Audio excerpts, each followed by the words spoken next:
So Africa is in the news right now with Trump trying to negotiate certain things with all these countries, Sudan, Nigeria. And if you haven't heard, one of the largest, craziest humanitarian crises is happening as we speak. Specifically, if you haven't heard, Sudan in the last 2 weeks alone have literally had tens upon thousands of people dying, worse than even in the last 2 years with Gaza and Israel. But right now, with the SAF, the Sudanese Armed Forces, and the Rapid Support Forces, or RSF. These are two sides of basically Sudan going through this coup crisis.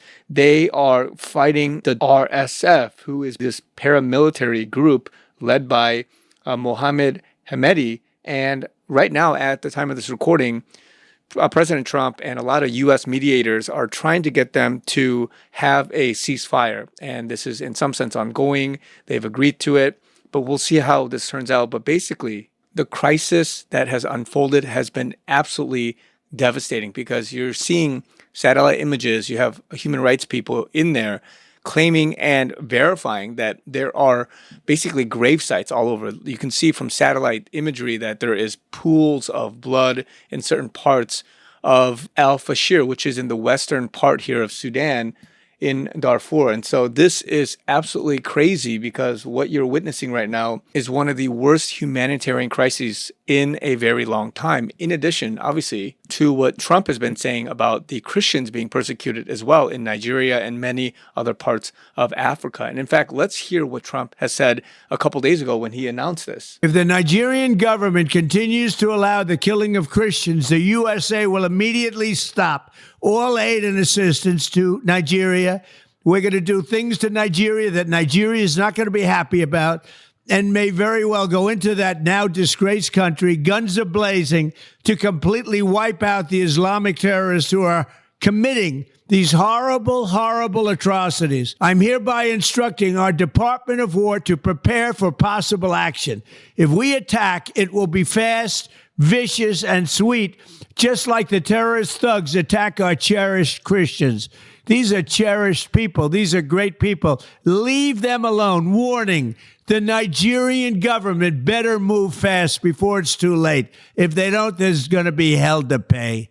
Now, you got two different countries, two different wars, but what's interesting is Trump is going on a posture of offense with the Christians and defending them, and rightly so, meaning that you've got to be able to protect the brothers and sisters in Christ that are going through this crisis. But on the other hand, with Sudan, because it's a lot of infighting within a domestic region of, and again, it's still genocide, but it's a different posture of negotiation. And again, I think that there's a lot we are not privy to in terms of the type of people and how much control there is of the deep state in a certain area versus messaging and how the optics look and all of that stuff. And so what we are seeing right now is, all in all, Africa being next in terms of Trump negotiating peace and stopping wars, as he's done with 8, 9 plus now, but also with the dismantling, the unraveling of the deep state. And so a lot of this is education, exposure, getting people to understand that the media is covering up a lot of things. They're not giving attention to certain wars like they are with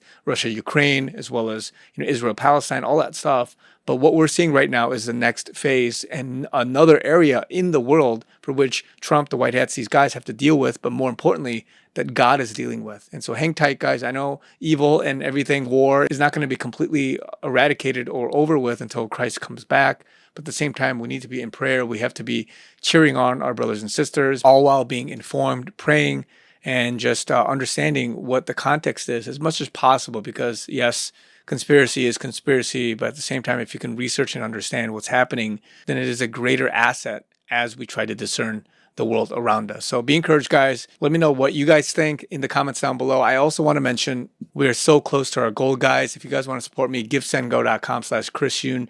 In the description below, I've been saying this before, but if we can get over this line with just a few $1,000s more, we will be completed. We can move on. And I'm so grateful. I'm so thankful for all of this. It's been almost a year now in this fundraiser. So if you want to support me, if God is leading you, please consider doing so. I also have PayPal, Zelle, and Venmo. This all goes towards me and my team so I can provide more content for you guys, my entire operations, legal stuff as I'm fighting a huge battle, missions here in Korea that I'm doing, as well as many other things. So help me out, guys. Love it if you guys can support me. Talk to you guys very soon.